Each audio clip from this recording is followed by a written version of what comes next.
previous NEET exam, people who failed also are getting PG seats. Exactly. See, during our time, we earned the degree. Now they buy the degree. So ఆ doctor ప్రొఫెషన్కి proper education, proper knowledge కూడా లేని వాళ్ళు కూడా higher treatments ఇచ్చేయడము, అవి వాటి వల్ల చాలా ఫెయిల్ అవ్వడము, కొంతమంది ప్రాణాలు కూడా పోవడము. సో వై దిస్ హ్యాపెన్స్ అంటారు సార్? అంటే అలా ఎలా రిక్రూట్ చేసుకుంటారు ప్రాపర్ నాలెడ్జ్ లేని వాళ్ళని? Yeah, see, mine is a 35 years experience.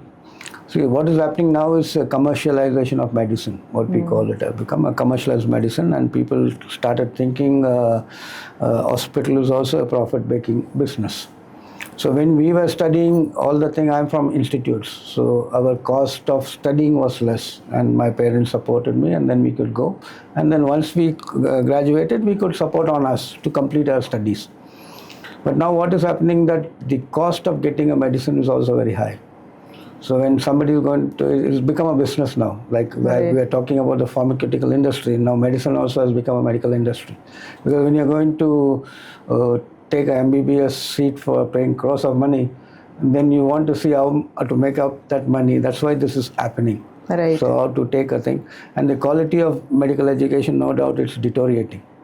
Because one thing is that the government is also not keen, because the government has to set standards and maintain. Now you can see that the previous NEET exam, people who failed also are getting PG seats. Okay. During our time, we used to be competition. Now you have to try hard and then get the seat. Only when you get the seat మీరు అప్పుడే మీరు MBBS వీటికి చదువుకునే scope ఉండేది. Correct. ఇప్పుడు అలా లేదు, just exam రాస్తాము, బట్ మీకు ఇక్కడ ఉన్న మా కాలేజ్లో మీకు అడ్మిషన్ ఉంటుందని చదివేస్తున్నారు. Exactly. See, during our time, we earned the degree. Now they buy the degree. And that's why what you are saying is happening. Right.